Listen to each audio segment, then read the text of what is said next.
नमो सिद्धाणं नमो आयर्याणं नमो वज्रायाणं नमो लोये सव्यसाहूणं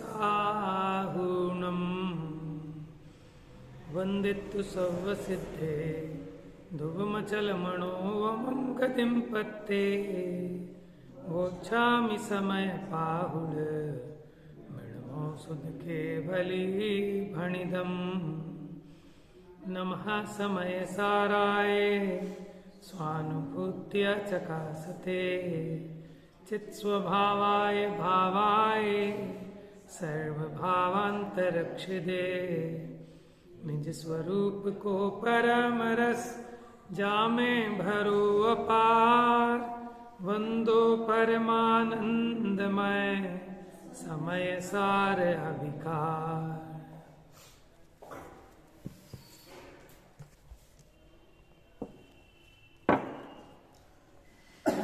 तो यहाँ 271 नंबर गाथा में अध्यवसान के पर्यायवाची शब्द आ गए सब।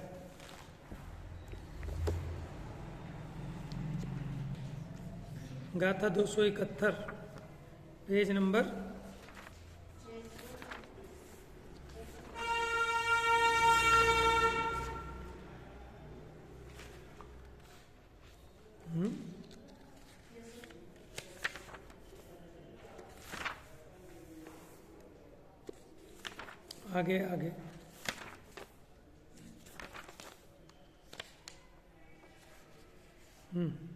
636 ना।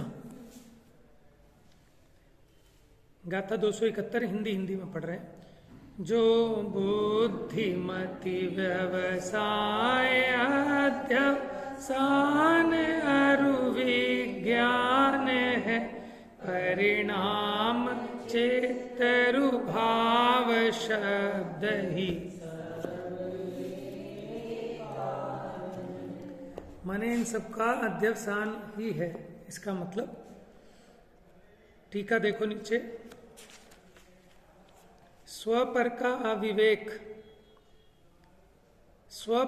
अविवेक हो तब जीव की अध्यवसिति मात्र अध्यवसान है और वही बोधन मात्रत्व से बुद्धि है। माने उस क्रिया की वजह से उसका वो नाम पड़ा, बोधन मात्र इसलिए उसे बुद्धि, अध्यवसिति मात्र इसलिए अध्यवसान,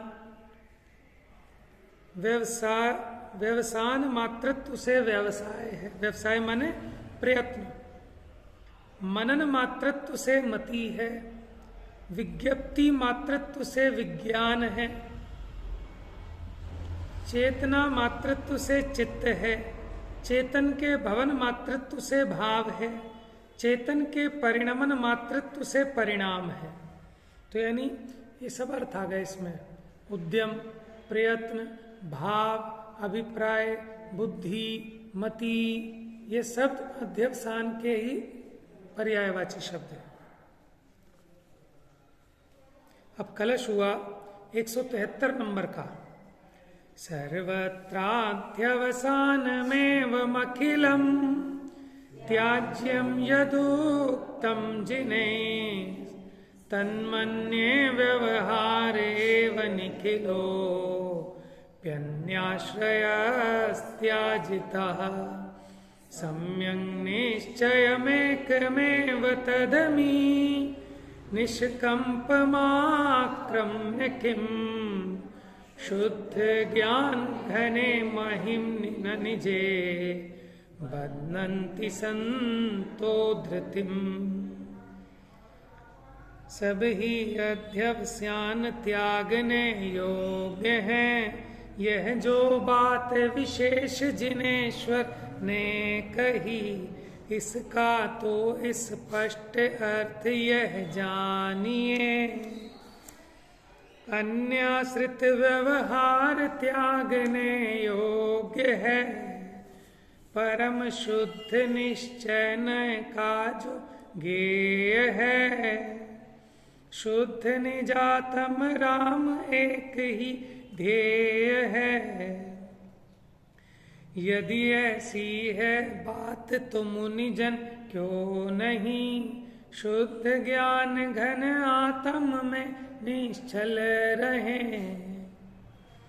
तो यह बात कह रहे हैं कि आचार्य देव कहते हैं कि सर्व वस्तुओं में जो अध्यवसान होते हैं वे सब जिनेन्द्र भगवान ने पूर्वोक्त रीति से त्यागने योग्य कहे। माने मैं इसका भला कर दूं, मैं इसका बुरा कर दूं, मैं इसे सुखी कर दूं, मैं इसे दुखी कर दूं, इस प्रकार के जितने भी अध्यवसान हैं वे सब त्यागने लायक हैं। क्यों?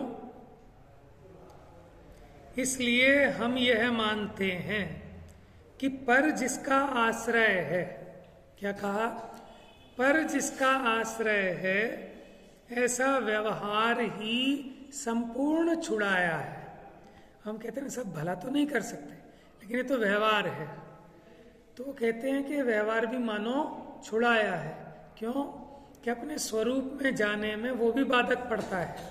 तो अपने स्वरूप में जाओ और इस व्यवहार का भी व्यामोह छोड़ दो, तब फिर यह सत्पुरुष एक सम्यक निश्चय को ही निश्चलतया अंगीकार करके शुद्ध ज्ञान घन स्वरूप निज महिमा में स्थिरता क्यों धारण नहीं करते। माने कह रहे हैं कि जब आचार्य देव ये समझा रहे हैं और वो अध्यवसान छुड़ाने के नाम पर समस्त ही व्यवहार छुड़ा रहे हैं, तो फिर ये निश्चय को अंगीकार करके अपने स्वरूप में ही लीन क्यों नहीं होते। जिनेन्द्र देव ने अन्य पदार्थों में आत्मबुद्धि रूप अध्यवसान छुड़ाए हैं। इससे यह समझना चाहिए कि ये समस्त पराश्रित व्यवहार ही छुड़ाया है। पराश्रित माने पर के आश्रय से होने वाला सारा ही व्यवहार पराश्रित है। इसलिए आचार्य देव ने शुद्ध निश्चय नय के ग्रहण का ऐसा उपदेश दिया है कि शुद्ध ज्ञान स्वरूप अपने आत्मा में स्थिरता रखो। और जबकि भगवान से अध्यवसान छुड़ाए हैं, तब फिर सत्पुरुष निश्चय को निश्चलता पूर्वक अंगीकार करके स्वरूप में स्थिर क्यों नहीं होते, यह हमें आश्चर्य होता है। यह कहकर आचार्य देव ने आश्चर्य प्रकट किया है। देखो, व्यवहार छुड़ाया है माने व्यवहार है उसे व्यवहार तरीके मानना। छुड़ाया है का मतलब इसको लगता है कि पूजा पाठ व्रत उपवास संयम नियम ये छुड़ाए हैं। कि यह छुड़ाने का मतलब ये है कि अपने स्वरूप में जाओ तो इन विकल्पों में भी मत अटकना और इन विकल्पों को छोड़कर अपने स्वरूप में चले जाना। क्योंकि तेरे इन विकल्पों से कुछ भी नहीं होता कि मैं इसका भला कर दूं, उसको सुखी कर दूं, ठीक है ना, इसका स्थितिकरण कर दूं, धर्म की प्रभावना कर दूं, ये भी अध्यवसान है क्योंकि पराश्रित है। और परद्रव्य संबंधी कोई भी क्रिया वो मेरे अधीन है ही नहीं। लेकिन चलो साहब, व्यवहार न ऐसे तो आता है ना ऐसा विकल्प कि भले आता हो लेकिन वो भी छोड़ने योग्य है क्योंकि अपनी स्वरूप में लीन होने में बाधक है। लेकिन कब छोड़ना इसका ध्यान रखना जरूरी है। नाव में बैठना भी है और उतरना भी है, लेकिन कब उतरना है? कोई बीच में उतर जाए तो डूब जाएगा, ठीक है ना। किनारे पहुंचने वाले हों तो उसे छोड़ना भी है। तो व्यवहार नय को कैसे अंगीकार करना और कैसे छोड़ना, इसका बहुत अच्छा व्याख्यान मोक्ष मार्ग प्रकाशक में 7वें अध्याय में बहुत अच्छे से समझाया कि व्यवहार को कैसे अंगीकार नहीं करना।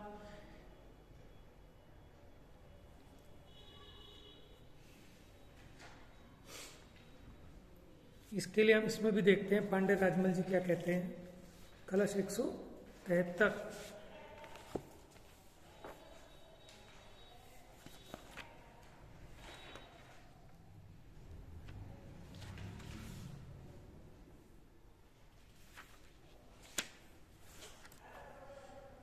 सम्यक दृष्टि जीव राशि अपने शुद्ध चित्र रूप स्वरूप में स्थिरता रूप सुख को क्यों ना करे। क्या कह रहे हैं? सम्यक दृष्टि जीव राशि अपने शुद्ध चिद्रूप स्वरूप में स्थिरता रूप सुख को क्यों ना करे, अपितु सर्वथा करे। कैसी है निज महिमा?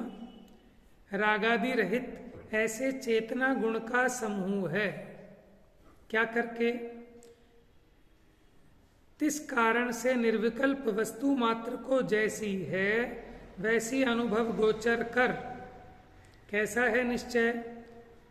निर्विकल्प वस्तु मात्र है निश्चय से। और कैसा है?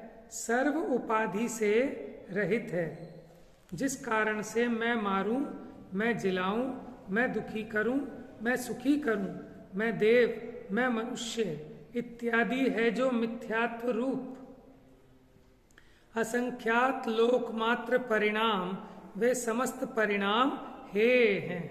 क्योंकि ये सब अध्यवसान है। 3 प्रकार के बताए थे कि एक तो मैं मारूं, मैं जिलाऊं, मैं सुखी, मैं दुखी करूं। दूसरा मैं नारक हूं, मैं त्रियंश हूं, मैं देव हूं, ऐसा। तीसरा कि मैं धर्म द्रव्य को जानता हूं, अधर्म द्रव्य को जानता हूं, आकाश को जानता हूं, ऐसा अध्यवसान।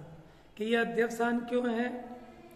क्योंकि ज्ञान तो है अपना, लेकिन ये ज्ञान को जिस द्रव्य को जानता है उसके आश्रय का मानता है, उससे उसकी उत्पत्ति मानता है, उसका ज्ञान मानता है। कि जैसे किताब का ज्ञान, माइक का ज्ञान, माइक का ज्ञान नहीं है, ज्ञान अपना है। तो ये ज्ञेय में और ज्ञायक में भिन्नता को नहीं जानता, इसलिए वो भी इसका अध्यवसान है।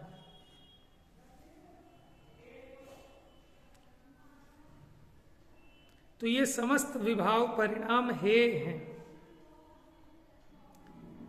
कैसा है परिणाम? परमेश्वर केवल ज्ञान विराजमान, उन्होंने ऐसा कहा है।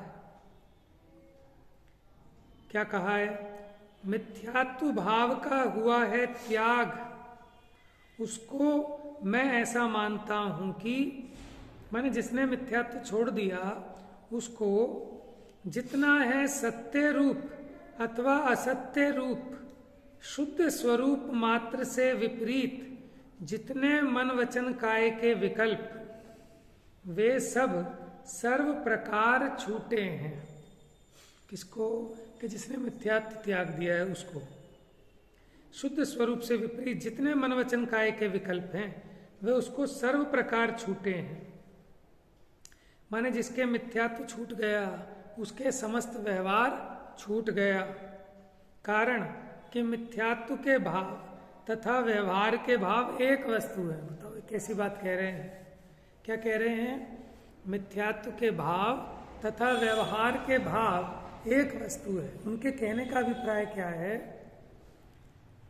कि जैसे मिथ्या दृष्टि ये कहता है कि मैं सबको सुखी कर दूंगा, और व्यवहार में भी ऐसे ही कहता है कि मैं इसको सुखी करता हूँ, मैं जिलाता हूँ, मैं मारता हूँ।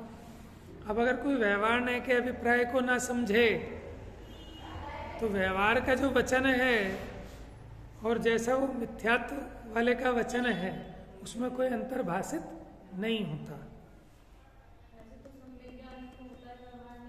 हाँ,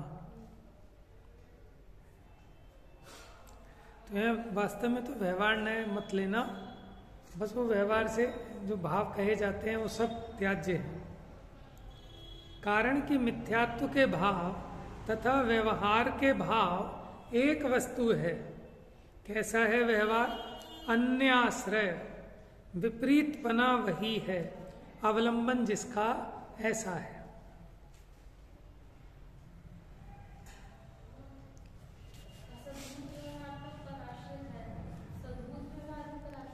नहीं तो उसी का त्याग समझना फिर।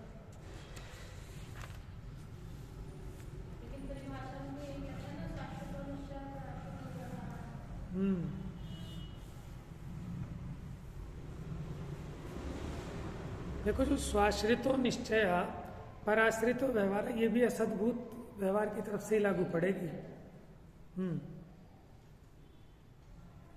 देखो, इन्होंने जितना भी व्यवहार गिनाया है वो असद्भूत वाला ही समझना। क्यों? देखो, पहला मैं इसको सुखी करूं, मैं इसको दुखी करूं, जो अपने से बाहर है उसको सुखी दुखी करने की चेष्टा, यह असद्भूत हो गया। दूसरा इन्होंने गिनाया मैं नारक हूं, मैं त्रियंच हूं, मैं देव हूं। ठीक है, ये भी असद्भूत हो गया, क्योंकि देह आदि की स्थिति भी उसमें शामिल कर लेना। यद्यपि राग की तरफ से लोगे तो सद्भूत ठहरेगा।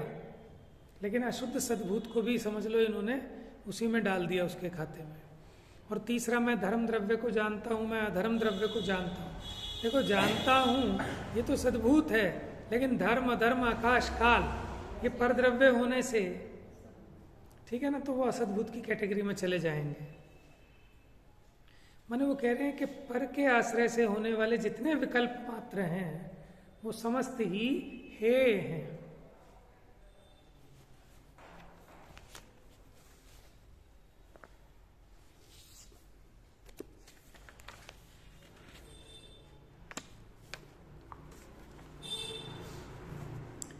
पेज नंबर 638, जो अपनी 271 नंबर गाथा चली थी, तात्पर्य वृत्ति की टीका नहीं पड़ी उसकी हमने।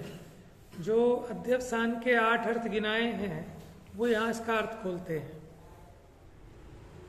बोधन अर्थात जानन मात्र सो बुद्धि है। व्यवसन अर्थात जानने मात्र की क्रिया सो व्यवसाय है। अध्यवसान अर्थात समझ लेना या मान लेना सो अध्यवसान है। मनन अर्थात विचार करना सो मति है। विशेष जानने रूप है सो विज्ञान है। चिंतवन करना चित्त है। भवन अर्थात चेतना का होना सो भाव है। परिणमन अर्थात चेतना का परिणमन सो परिणाम है। इस प्रकार शब्द भेद होने पर भी अर्थ भेद नहीं है, किंतु समभिरूढ़ न्याय की अपेक्षा से सभी शब्दों का अर्थ अध्यवसान ही है। कैसे अध्यवसान है? जैसे इंद्र, शक्र, पुरंदर एकार्थवाची हैं, माने एक ही अर्थ को कहने वाले हैं। इंद्र का ही दूसरा नाम शक्र भी है, उसी को पुरंदर भी कहते हैं। इस प्रकार व्रतों से पुण्य, अव्रतों से पाप होता है, ऐसा जो पूर्व में ही 2 गाथाओं द्वारा कहा गया था, उन 2 गाथाओं के ही विशेष विवरण के लिए बाह्य वस्तु रागादि अध्यवसान का निमित्त कारण है। जो बाह्य वस्तुएं हैं उनका आश्रय करके जीव रागादि भाव करता है तथा रागादि अध्यवसान बंध का कारण है। इस प्रकार के कथन की मुख्यता से 13 गाथाएं पूरी हुई। अब आगे गाथा कहते हैं 272 नंबर की गाथा, जो कलश कहा था ना हमने कि मुनिराज ने यहाँ सारे अध्यवसानों को छोड़ा है, और यहाँ अध्यवसानों को छुड़ाने कहकर मानो समस्त व्यवहार भी छुड़ाया है, तो फिर ये अपने स्वरूप में गुप्त क्यों नहीं होते। गाथा 272, 638 नंबर पेज।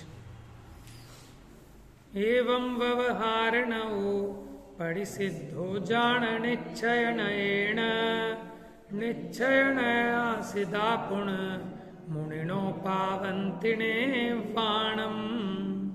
व्यवहारण इस रीत जान निषेध निश्चय नहीं से मुनिराज जो निश्चय नयाश्रित मोक्ष की। तो इस प्रकार व्यवहार निश्चय नय के द्वारा निषेध किया जाना होने से मुनिराज जो निश्चय नय आश्रित हैं वो निर्वाण की प्राप्ति लेते हैं, और जो व्यवहार नय के आश्रय से हैं अभी पर संबंधी विकल्पों में लगे हुए हैं वो संसार में रहते हैं, और जो व्यवहार का निषेध करके निश्चय नय का आश्रय लेते हैं वो मुक्ति को प्राप्त होते हैं।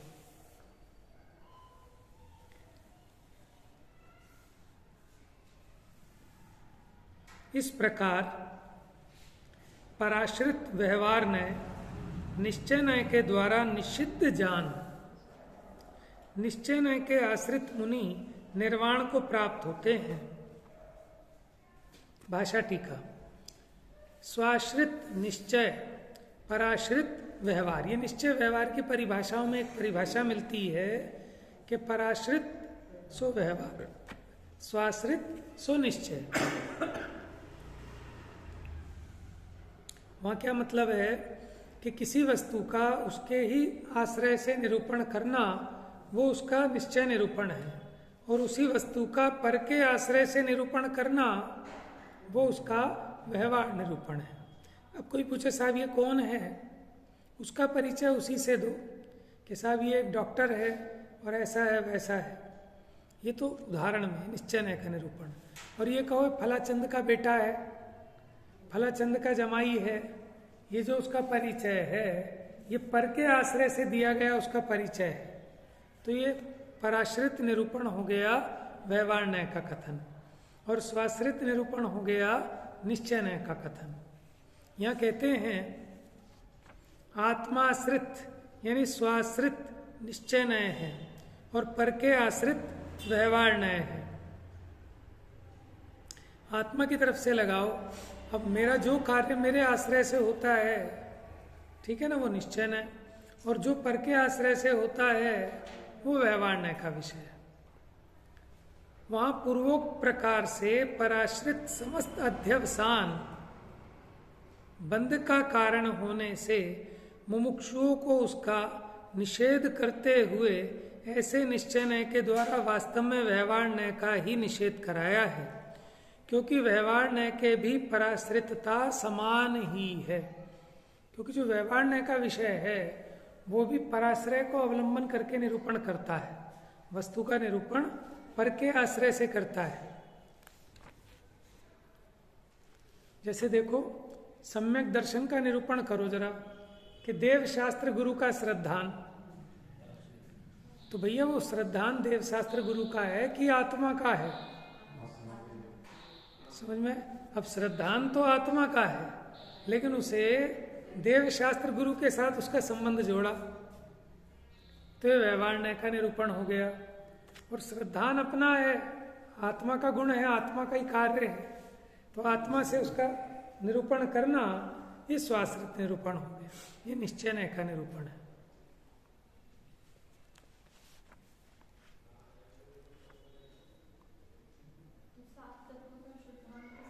व्यवहार निरूपण में छैडाला में लिखा है, उसका रीजन क्या है कि वो 7 तत्वों का आपने भेद रूप आश्रय लिया, और 7 तत्वों में अभेद एक जो चैतन्य ज्योति है, ठीक है ना, उसकी मुख्यता से कहें तो उन्होंने कहा पर द्रव्यनते भिन्न आप में रुचि सम्यक्त्व भला है, तो यानी निश्चय न्याय निश्चय सम्यक्त्व। और उसमें क्या लिया व्यवहार सम्यक्त में जीव अजीव तत्वरु आश्रव बंधरु संवर जानो निर्जर मोक्ष का हे जिन तिन को जो का त्यों सरधानो है सोई सम कित व्यवहारी अब इन रूप बखानो, तो उसको व्यवहार सम्यक्त कहा।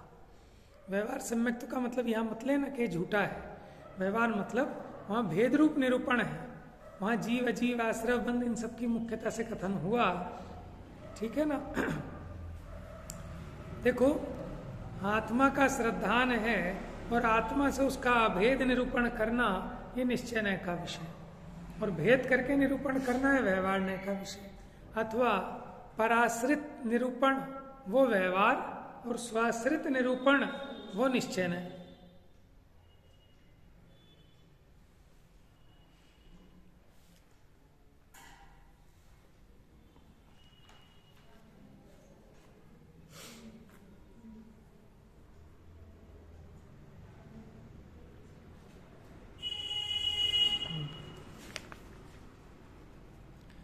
तो कहते हैं बंध का कारण होने से मुमुक्षुओं को उसका निषेध करते हुए ऐसे निश्चय न्याय के द्वारा वास्तव में व्यवहार न्याय का ही निषेध कराया है। माने यहाँ तो स्वरूप में लीन होने की बात है कि उन विकल्पों में भी मत अटको व्यवहार न्याय के, तो नहीं तो मुनि फिर निर्वाण को प्राप्त नहीं होंगे। जो इन व्यवहार न्याय के विकल्पों में भी अटकेंगे तो वो मुनि निर्वाण को प्राप्त नहीं होंगे, क्योंकि व्यवहार न्याय के भी पराश्रितता समान ही है। किसके समान कह रहे हैं? मिथ्यात्व के समान। जैसे अध्यवसान पराश्रित हैं, माने पर का अवलंबन लेकर उत्पन्न होते हैं ना, उसी प्रकार व्यवहार भी पराश्रित है। इस अपेक्षा उनमें अंतर नहीं है। और इस प्रकार ये व्यवहार निषेध करने योग्य ही है, लेकिन किसके द्वारा निषेध किया जाएगा? निश्चय नय के द्वारा। समझ में? आप अपनी परिणति में निश्चय नय का अवलंबन लेंगे तो व्यवहार नय गौण हो जाएगा। गौण होने का मतलब ही उसका निषेध होना है बस, क्योंकि आत्माश्रित निश्चय नय का आश्रय करने वाले ही मुक्त होते हैं, और व्यवहार नय का आश्रय तो एकांततः मुक्त नहीं होने वाला अभव्य भी करता है। काय का? कि व्यवहार नय के विषय का। समझ में आया? देखो अब समझना, यहाँ ऐसे समझना, निश्चय नय का विषय तो ये शुद्धात्मा है, और व्यवहार नय का विषय आत्मा को छोड़कर अन्य जितने पर द्रव्य हैं वो सब व्यवहार नय के विषय हैं। समझ में आया? तो कहते हैं व्यवहार नय तो उस अभव्य के भी हो जाता है। क्या मतलब? कि वो समस्त परद्रव्यों का आश्रय तो लेता है, लेकिन अपने शुद्धात्म तत्व का अवलंबन उसका आश्रय नहीं लेता।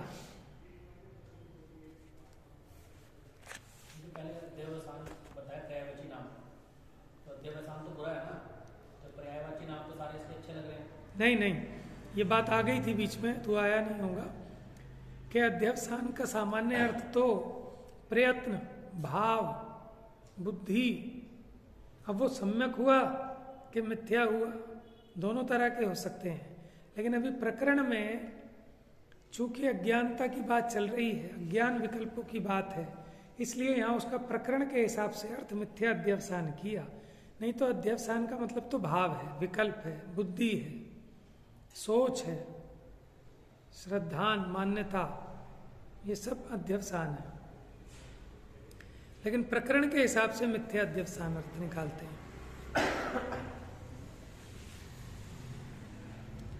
आत्मा के पर के निमित्त से जो अनेक भाव होते हैं, क्या कह रहे हैं? आत्मा के पर के निमित्त से जो जितने भाव होते हैं वे सब व्यवहार नय के विषय हैं। इसलिए व्यवहार नय पराश्रित है, और जो एक अपना स्वाभाविक भाव है वही निश्चय नय का विषय है। इसलिए निश्चय नय आत्माश्रित है। अध्यवसान भी व्यवहार नय का ही विषय है। क्यों? क्योंकि पराश्रित है। इसलिए अध्यवसान का त्याग व्यवहार नय का ही त्याग है, क्योंकि दोनों का विषय समान है।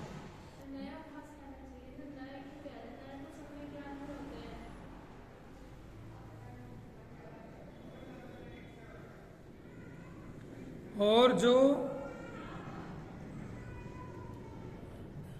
पूर्वोक्त गाथाओं में अध्यवसान के त्याग का उपदेश है, वह व्यवहार नय के ही त्याग का उपदेश है। मैंने बात यहाँ नाम तो वही दे रहे हैं व्यवहार नय, वास्तव में सच्चा नहीं है। ये क्या करता है कि वो व्यवहार नय के कथन को परमार्थ मानता है, उसका निषेध है। और यहाँ तो विकल्पों का भी निषेध कर रहे हैं। इस प्रकार निश्चय नय को प्रदान करके व्यवहार नय के त्याग का उपदेश किया है। उसका कारण यह है कि जो निश्चय नय के आश्रय से प्रवर्तते हैं वे ही कर्मों से मुक्त होते हैं, और जो एकांत से व्यवहार नय के ही आश्रय से प्रवर्तते हैं वे कर्मों से कभी भी मुक्त नहीं होते। देखो तात्पर्य वृत्ति में क्या कहते हैं। इस तरह पूर्वोक्त प्रकार से पर द्रव्य आश्रित होने के कारण, ऊपर देखो थाने का, इसके बाद अभेद रत्नत्रयात्मक निर्विकल्प समाधि रूप निश्चय नय से विकल्पात्मक व्यवहार नय का निषेध किया जाता है। देखो बात चल रही है मुनि की, समझ में आया? मुनिराज के अज्ञान तो होता नहीं, ज्ञानी होते हैं, लेकिन क्या होता है कि थोड़े विकल्प होते हैं। तो जब तक विकल्प होते हैं, निर्विकल्प नहीं हो पाते, तब तक मुक्ति नहीं होती। तो माने जो भी विकल्प उत्पन्न होता है उन विकल्पों का भी निषेध कराने के लिए बात कर रहे हैं कि जैसे मिथ्या दृष्टि को वो अध्यवसान संसार में रगड़ाते हैं, ऐसे मुनि भी हो जाएं, लेकिन अगर उन विकल्पों को ना छोड़ें, भले ही वो सम्यक हो, सम्यक का मतलब कि वो व्यवहार का ही विषय हो, लेकिन उन विकल्पों से निर्विकल्प समाधि नहीं होती, इसलिए वो मुक्ति को प्राप्त नहीं होते, कर्मों से लिप्त होते हैं। इस तरह पूर्वोक्त प्रकार से पर द्रव्याश्रित होने के कारण व्यवहार न निषेध्य है, ऐसा जानो। क्यों निषेध्य है व्यवहार न? क्योंकि पर द्रव्याश्रित है। किसके द्वारा निषेध्य है? निश्चय नय के द्वारा। कैसा है निश्चय नय? कि वो आत्माश्रित है, शुद्धात्म द्रव्य आश्रित है। किस कारण से निषेध्य है? निश्चय नय के आश्रय से मुनिजन निर्वाण को प्राप्त करते हैं, इसलिए व्यवहार नय निश्चय नय के द्वारा निषेध्य है। कुछ विशेष, यद्यपि प्राथमिक अपेक्षा से अर्थात सविकल्प अवस्था में निश्चय का साधक होने से व्यवहार नय प्रयोजनवान है, माने जब तक निर्विकल्पता ना हो तब तक विकल्प भी प्रयोजनभूत हैं। तथापि विशुद्ध ज्ञान दर्शन स्वरूप शुद्धात्मा में स्थित जनों को निष्प्रयोजन, 11वीं 12वीं गाथा आ गई कि जो अपरम भाव में स्थित हैं उनको भले ही वो प्रयोजनवान हो व्यवहार, लेकिन जो परम भाव में स्थित हैं उनको ये व्यवहार ने कुछ भी उपकारी नहीं है। अरे रे रे, जो नीचे गिर रहा है, जिसके पैर में ताकत नहीं है, उसको ये व्यवहार ने हस्तावलंबन है। जैसे बूढ़े को लाठी है हस्तावलंबित्यों, उपयोगी व्यवहार अपरम पद में, ठीक है, लेकिन जो परम पद में स्थित हैं उनको ये कुछ भी कार्यकारी नहीं है। अथवा जिन्हें अपने स्वरूप में लीन होना हो उनको ये व्यवहार न का मोह भी छोड़ना होगा।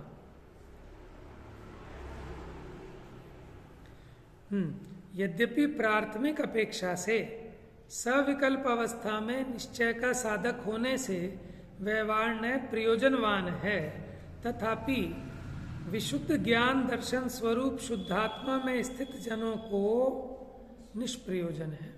किनको निष्प्रयोजन है व्यवहार? देखो, व्यवहार था किस लिए?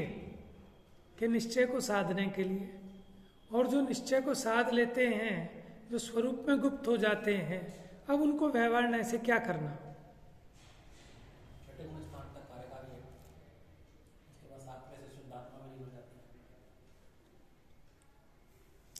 देखो, हर एक जगह अपेक्षा लगेगी इसमें। चौथे गुण स्थान वाला भी है, अगर उसे आत्मानुभूति रूप दशा में जाना है तो उसको उन विकल्पों का भी निषेध करना होगा। भले ही वो सही है, आगम में बताए हैं व्यवहार न के विषय है, यहाँ तक कि मैं शुद्ध हूँ, मैं बुद्ध हूँ, ऐसा है जो स्वाश्रित विकल्प भी है वो भी उसमें बाधक है निर्विकल्प अनुभूति में। तो यहाँ तो विकल्पों के निषेध की मुख्यता से बात है, और यहाँ मुनि दशा की मुख्यता से बात कह रहे हैं, क्योंकि मुक्ति में बाधक है, उसकी बात है। तो मैंने मुनिराज के बुद्धिपूर्वक तो छठे गुण स्थान तक ही है, उसके ऊपर तो जो होता है वो अबुद्धिपूर्वक होता है।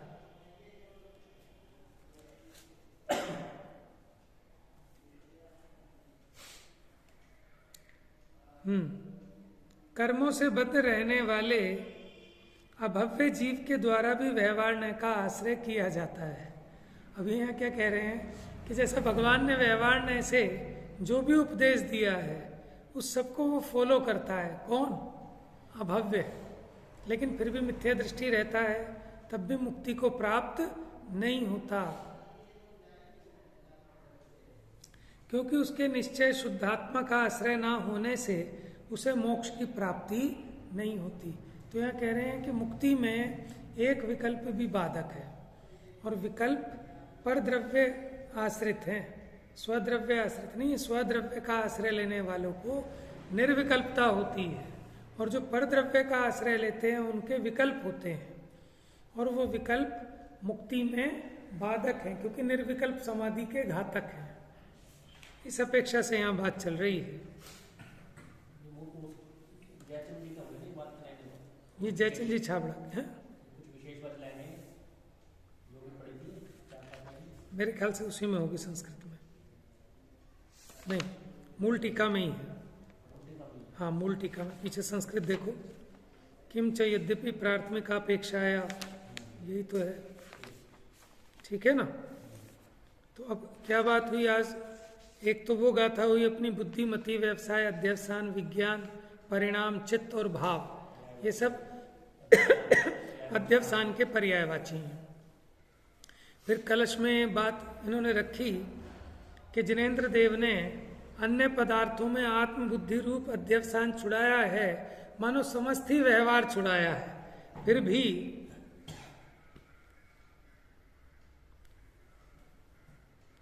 माने भगवान ने सारे ही व्यवहार छुड़ाया है, तो फिर निश्चय ने का आश्रय करके ये अपने स्वरूप में लीन क्यों नहीं होते, इसका हमें आश्चर्य। माने यहाँ तो मूल मुद्दे की बात चल रही है कि अपने स्वरूप में लीन हो जा, कि अपने स्वरूप में लीन होने के लिए समस्त व्यवहार भी छुड़ाया है। अध्यवसान तो छुड़ाया ही है कि जितना व्यवहार है वो व्यवहार भी छुड़ाया है, लेकिन छुड़ाएंगे किसको? कि पहले जिसको होए, समझ में आया? नाव में से उतारेंगे किसको? कि जो चढ़ा हो। समझ में आया?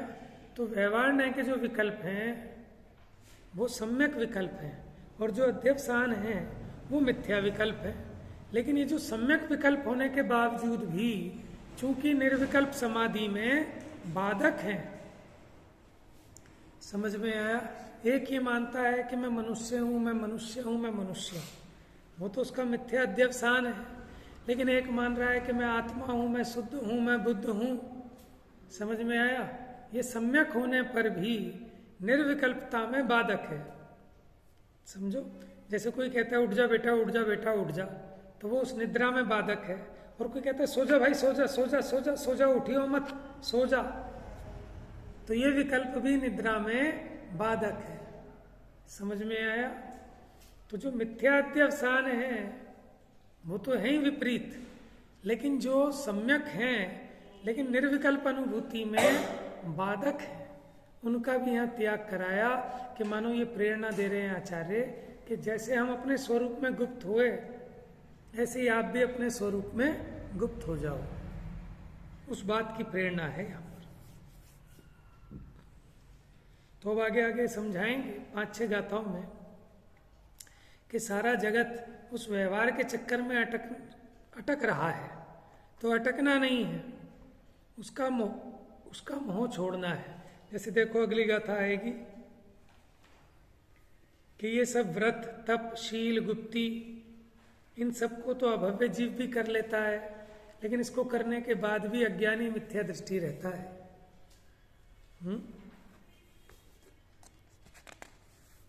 फिर उसको 11 अंग का ज्ञान है, फिर भी उसको अभव्य क्यों कह रहे हो?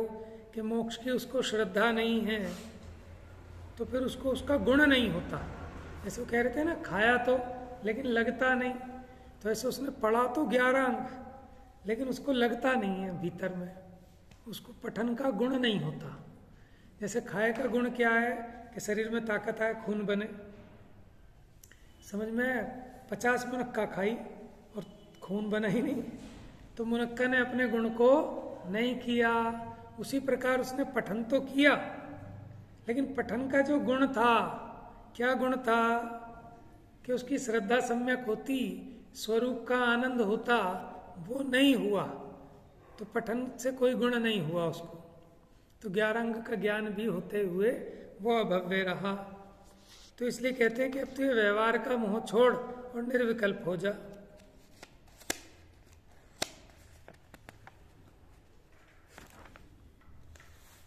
फिर कहते हैं कि उसको धर्म का श्रद्धान तो होता है अभव्य को, माने जो 11 अंग का ज्ञाता है, कि धर्म का श्रद्धान होता है कि भोगों का होता है। क्योंकि वो धर्म को श्रद्धा जो करता है वो भोग हेतु धर्म को श्रद्धता है, नहीं कर्म क्षय के हेतु को। यद्यपि बुद्धिपूर्वक नहीं चाहता भोगों को, लेकिन फिर भी उस साधना के फल में उसको स्वर्ग आदि की ही प्राप्ति होती है। समझ में आया? यद्यपि उसकी बुद्धि नहीं है ऐसी, लेकिन फिर भी उसका पुरुषार्थ क्या हो रहा है कि उसके फल में स्वर्ग मिलेगा, मोक्ष नहीं मिलेगा। तो समझ लो कैसा उसको धर्म का श्रद्धान है। तो ये चर्चा कर लेंगे फिर आगे की।